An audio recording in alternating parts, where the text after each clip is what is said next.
Tu ne peux pas être croyant et être fermé d'esprit, c'est incompatible. C'est que tu comprends très mal ta foi et tu comprends très mal ta religion. Et quand je parle de fermeture d'esprit, je parle en cela de l'infinie création de Dieu. Je suis désolée. Donc, une fois que merci ma chérie pour ton don, Inès. Un petit soutien pour maman. Bon live à tous. Je rattraperai en replay. Baby m'attend. Ok, pas de souci. Fais bisous à ton bébé de ma part. Donc voilà, on ne peut pas être croyant et être limité sur cette question. Ok. Alors maintenant, on va écouter alors Fox News.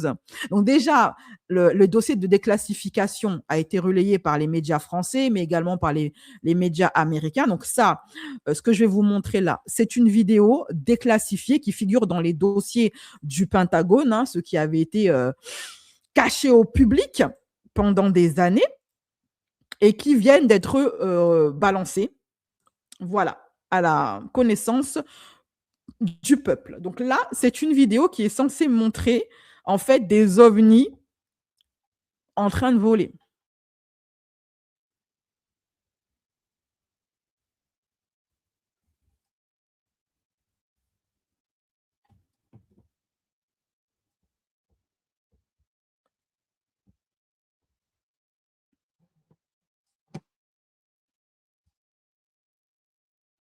Donc là, on est en train de parler de vidéos et de photos et de dossiers détenus par les services secrets.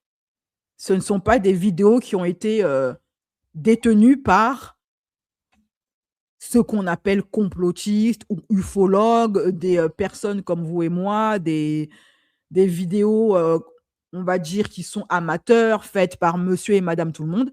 Ce sont les services secrets américains qui ont ça.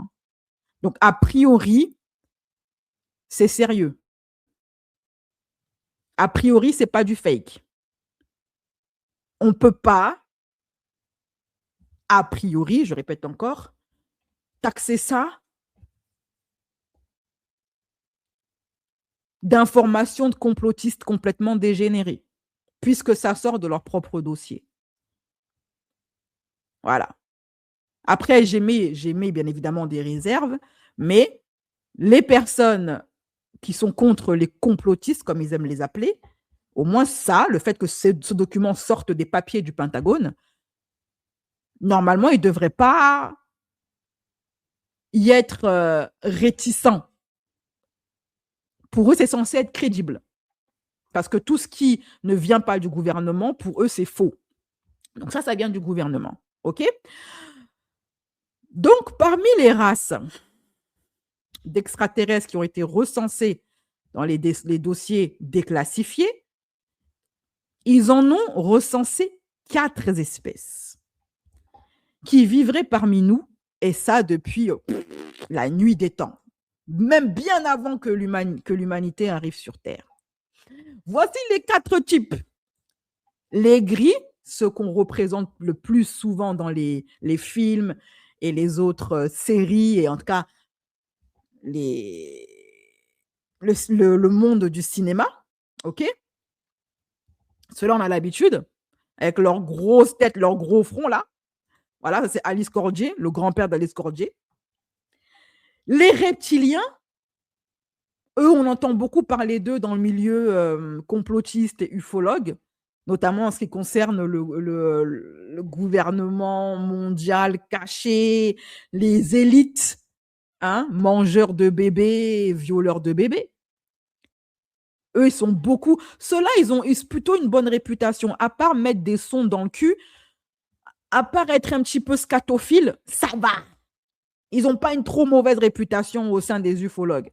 Par contre, ceux qui ne sont pas du tout appréciés, qui sont vraiment vus comme les ennemis de l'humanité, ce sont les reptiliens, qui ont d'ailleurs été extrêmement popularisés avec la série V.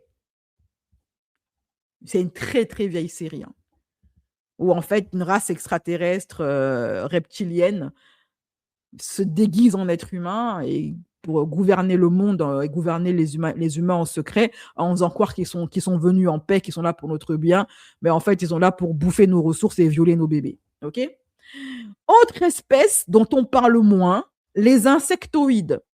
Eux, on les voit dans les Star Wars, les trucs comme ça, mais franchement, c'est rarement les personnages principaux, quoi. En fait, c'est les moins respectés de tous.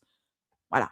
Ils sont là dans les fictions américaines, mais ils sont pas trop respectés, quoi. En général, ils se font hagards. Voilà, ils se font malmener, OK, par les humains. Mais ils sont présents, les insectoïdes. Mais par contre, quatrième espèce, celle à laquelle je ne m'attendais pas, et je suis tombée de ma chaise, les blancs. Les blonds, les blancs. Les blancs, vous serez des aliens en